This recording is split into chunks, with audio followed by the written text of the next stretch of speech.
so and go back to they're thinking that sex trafficking of a child is prostitution because the Hispanic girl, she was a child.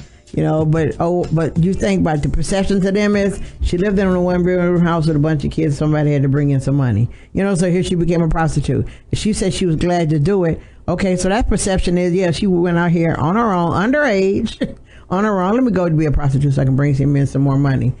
So yes, to them,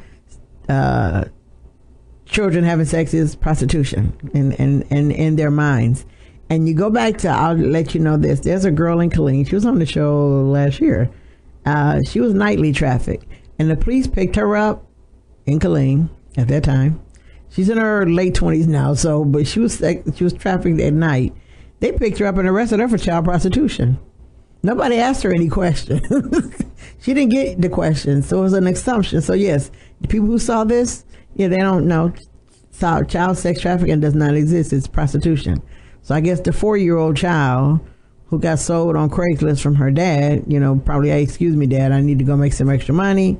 I'm not being funny, but just think about it. If that's the perception that's out there, we got a problem going on. And it's a serious problem going on. And what it does is it takes away the fire in the fight. Because now somebody going to say, what you fighting for? They asked for it. They asked for it. Well, explain to me how in Texas, then I'm going to ask you, explain to me in Texas why last year 637,000 children were put into sex trafficking, and you're going to tell me that they willingly went? I don't think so. I need us to wake up. When these perceptions hit, don't just let them go past and go, okay, I'm not going to deal with that. No, realize the impact. You are going to have to deal with it. You are going to have to deal with it. Let's realize the impact that this church, that the lady has this I'm Free ministry in, that entire church now, they don't have to worry about sex trafficking. If you think about it, in their mind, they don't have to worry about it. They don't have to worry about it. Not at all. They're all white church. Some of them live in all white community. They don't have to worry about it. Not at all.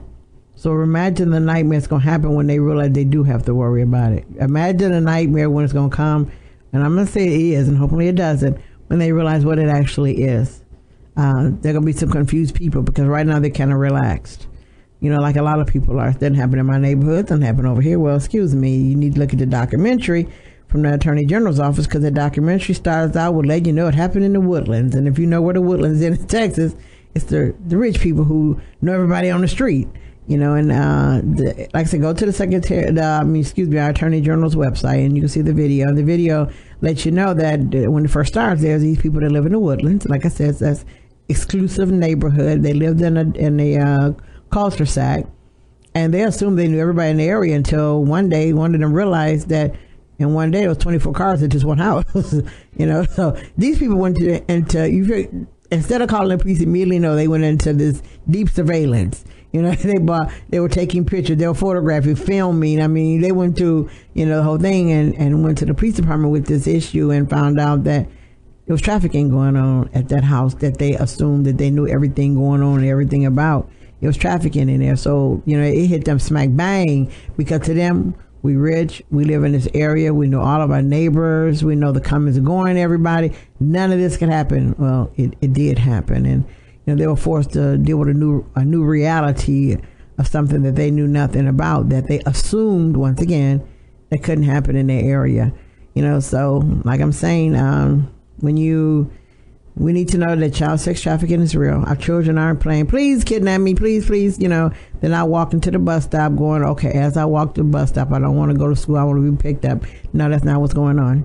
And no, don't think, oh, my child's not that cute. So then, no, forget all that. It's a body. Your child's a body. And boys or girls. So, don't just explain to the girls, explain to the boys, because boys, same thing. He's a body. These are children. And it's unwilling. They're not going happy, go lucky. It's not going to McDonald's and Burger King and anything like that. But it's actually going on in this torture. And you got to figure every minute, every day, every second of the day, every day, there's a child being trafficked in the United States. And I'll say, let's forget the United States. Let's talk about Texas being number 2 in the United States, followed by California. Let's talk about Texas, $2.2 billion business last year. off the backs of our children. So I don't think child sex trafficking is a willing thing to do, and our children aren't asking for it, but we need to fight it. And like I said, the perceptions, we need to correct them. We need to always correct them. We don't want people to think that these only one set of people are doing all this and the other people are suffering from it. No.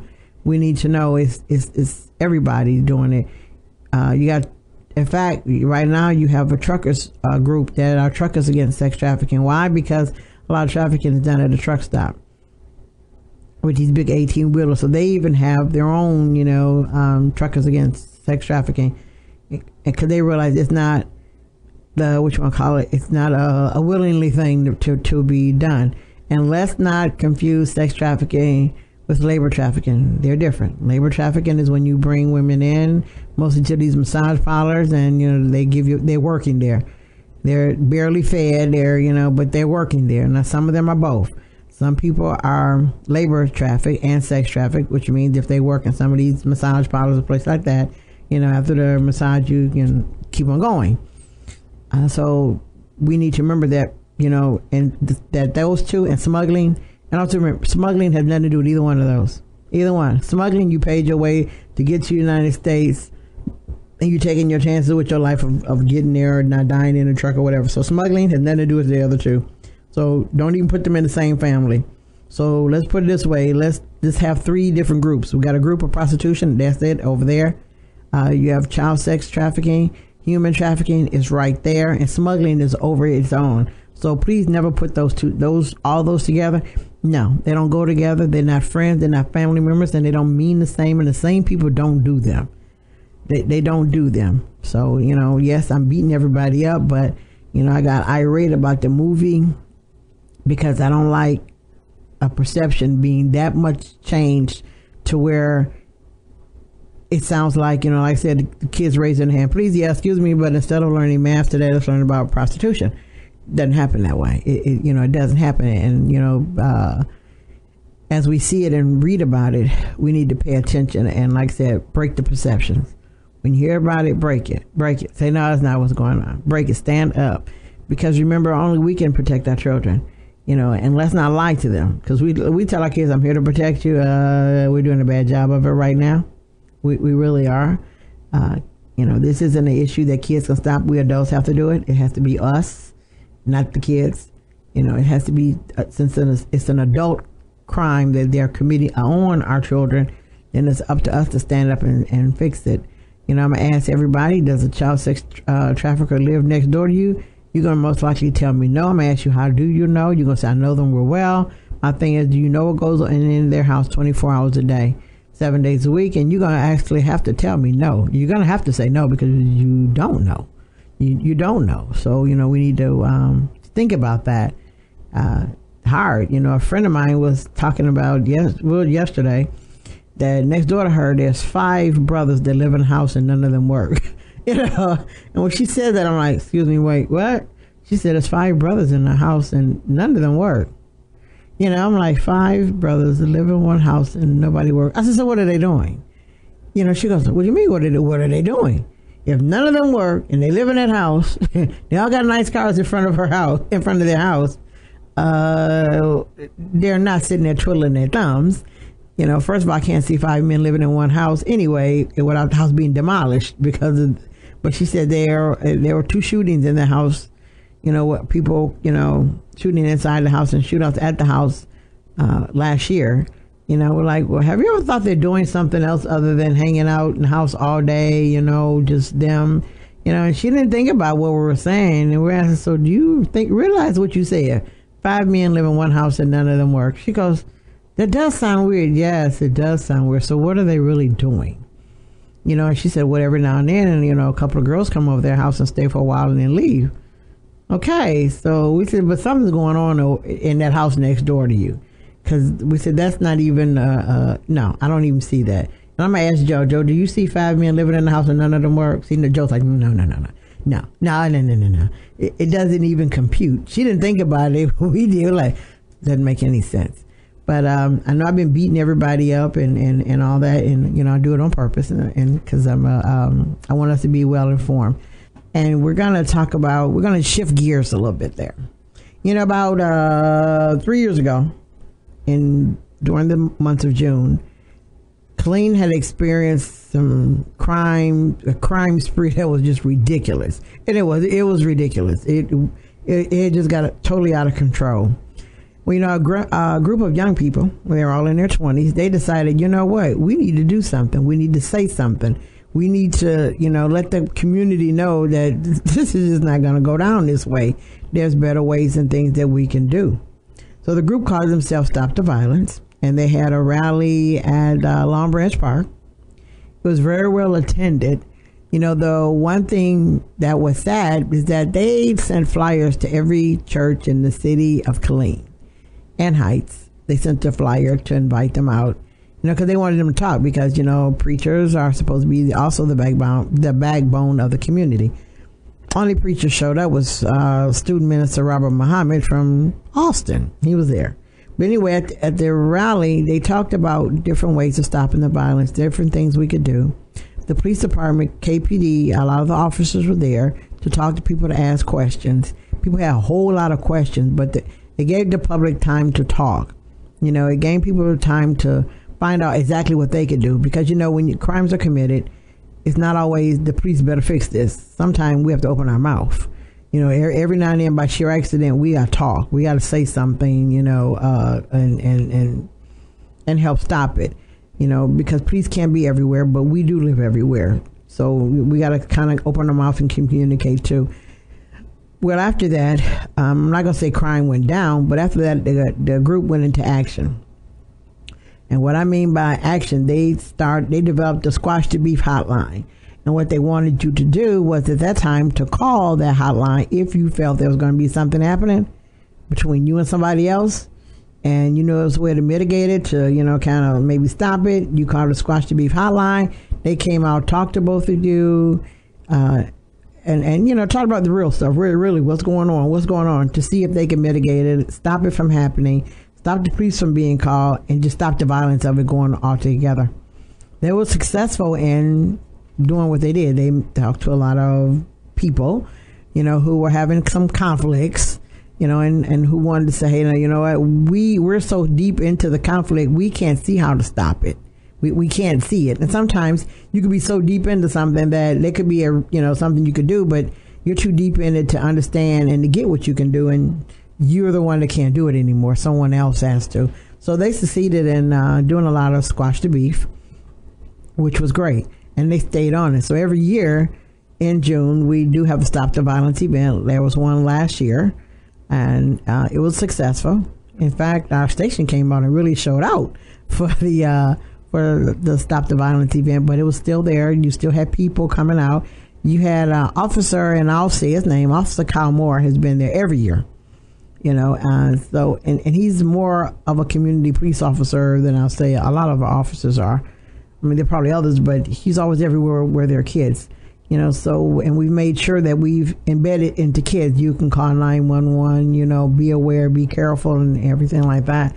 Well, this year, Stop the Violence is having another event, except for they're moving it. It's going to be on June 23rd from 2 to 5 p.m. It's going to be a block party. And it's not a block party, but when you block off the streets in the city of Killeen, when you block off a street and they're blocking off Avenue D, you have to, the permit you apply for is called a block party. That's just what they call it. So the permit itself says block party. But it says June 23rd, 2 to 5 p.m., Stop the Violence, block party. Make peace, not violence. They will have food. They're going to have workshops. They have something for children, naturally, always. And, there's always going to be something for kids. They're going to have giveaways, and they're going to have takeaways. Takeaways, though, you're going to take away some information on what you can do about the violence in your community, and that's all the way going around. Because remember, when there's violence, it's all of our problem. It's not just city's problem. It's not just a police problem. It's all of our problem, and something that we need to do. Where it's going to be? First of all, it's going to be at the Village United, which is 324 E Avenue D in Killeen.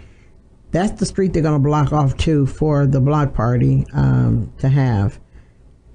So it's free. It's free and open to the public. They want everybody to show up. They want everybody to be there. And if you want any more, and also they're going to have vendors there to make the whole thing work great and be good and make it an impact into the community. And they've been successful in making some impacts into the community as far as stopping the violence and the conflict. They've been doing conflict resolution classes and workshops to teach people to break down some of these barriers that we have. So if you want any more information about it, you can contact Daryl at 678-468-9598, or you can contact Travaris at 786-375-6322. And once again, next Saturday, June 23rd from 2 to 5 p.m., there's going to be a Stop the Violence. And remember, it's a call to block party because that's what your permit has to say. It's Make Peace, Not Violence. They're going to have food, music, fun, games, workshops, giveaways, and takeaways. And remember, a takeaway is when you take back information. And when you do the information, take it back. Really do take it back. Don't just hold it. Take it back and utilize it so that we remember it takes everybody to stop violence, not just the police. We can't blame them when crime is high and we're not doing saying nothing about it. The host of this event is the Village United. And the Village United is at 324 East Avenue D in Killeen. And that's the street that they're blocking off. So that entire street will be blocked off, that entire block from Gray Street to, I think it's 8th. Yes, will be blocked off for the block party. It's free. They will have vendors there, food vendors and everything else. So, you want to be a part of it. Call one of those 2 numbers that I gave you. And let's come out and, like I said, stopping the violence is our job. It's not our job along with the police's job. Don't just say the police not doing nothing, because the question would be, what are you doing? And you're going to say nothing. And once again, the less we do, the more things go. So we need to stand up, open our mouth. We need to start talking, and stop pointing the finger. And we also need to, get up. I mean, this fear syndrome we have is allowing all these crimes to go because we have this great fear. If I say something, they're going to come get me. So what do we do? Just sit back and let it continue. So, let's start taking a stand, talking about things, but come to Stop the Violence. Find out more about your community and the city of Killeen. And like I said, let's get this done and make this happen. I want to thank everyone for listening to Kids Community Connections this morning. And I want you to always remember, you cannot lead a positive life with a negative mind. We'll talk to you next Sunday. Bye now.